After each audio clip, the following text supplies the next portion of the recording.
Hello, welcome to the Middle Kingdom. My name is Adam. In today's video, we're going to explore a section of the Yangtze River near where I live in Nanjing, China. This is a really beautiful stretch of the river. We're going to see one of the smallest temples alongside the whole of the Yangtze River. We're going to check out some of the beautiful lakes nearby. I'm going to walk my dog along the boardwalk here, and we're going to see the difference in the levels of the water in the space of a couple of days. And there's a few more exciting things I'm going to show you as well. Also going to send the drone up into the air and see quite a few shots of the different boats and the different landscapes alongside the river here. Please remember to leave a comment below. Let me know what you think of this place, and don't forget to like and subscribe.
There are many temples alongside the Yangtze River here in Nanjing.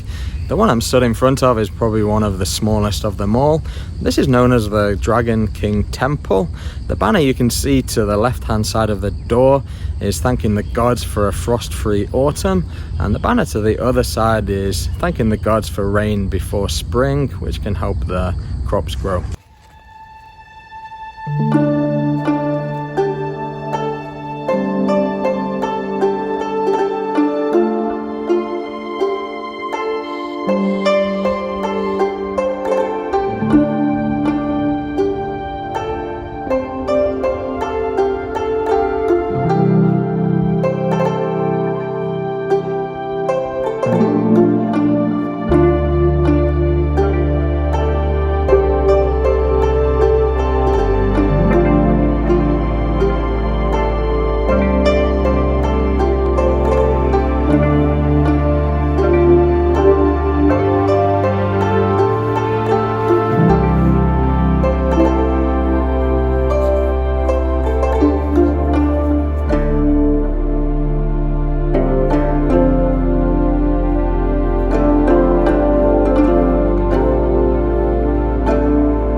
lot of really beautiful lakes along this stretch of the Yangtze River.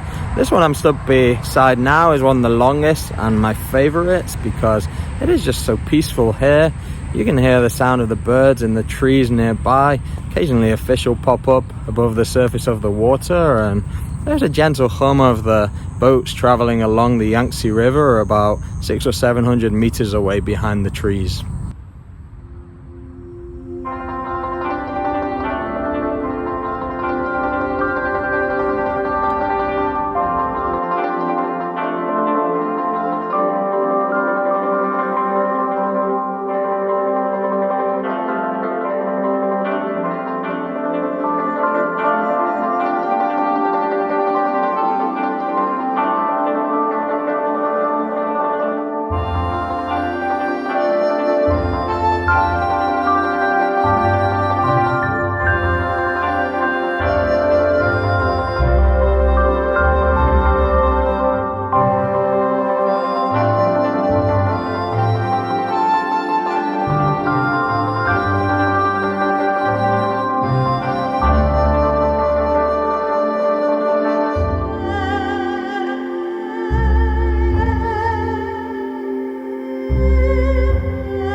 The Yangtze River is the longest river in Asia and the third longest river in the world. It is 6,300 kilometers long, starting in the Qinghai Tibetan Plateau and traveling through some of China's biggest cities, including Wuhan, Chongqing and Nanjing, before it eventually reaches the East China Sea, pretty close to Shanghai. The actual river basin is 1.8 million square kilometers, and the river provides power to hundreds of millions of people in the country, as well as being very important for agriculture here.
This boardwalk is one of my favorite places alongside the Yangtze River because you can walk right up to the edge of the water. You can just sit there and relax, and the water levels change so quickly Earlier this year, one of the first videos I made was on an island at the other side of the Yangtze River, and you can see how the water levels were extremely low, and I walked Teeny right into the basin of the river.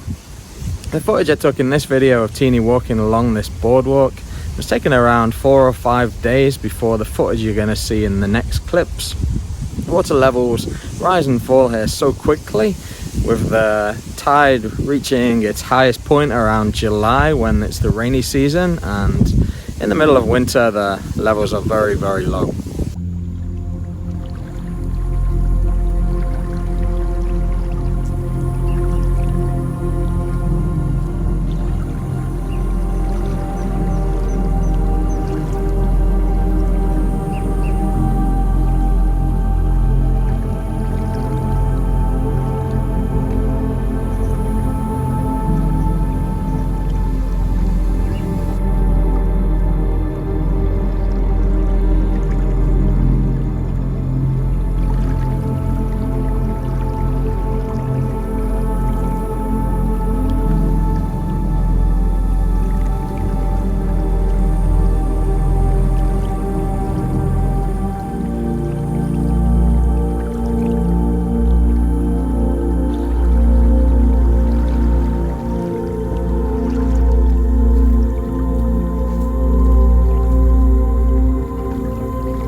The Yangtze River is seen as the dividing line between the south and the north of China, with the climate to the north much colder and drier, and the further south you go, the more tropical the climate gets. People often tell me that if you live north of the river, people have central heating in their homes, whereas if you live to the south, people don't have it at all. Also, it is important to notice the differences between the staple foods to the north and south of the river. Further south you go, the more people eat rice as a staple food, whereas when you head north, people eat wheat products.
Thanks for watching.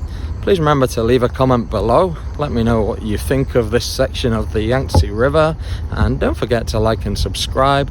I've got a lot of interesting videos coming up over the next few weeks.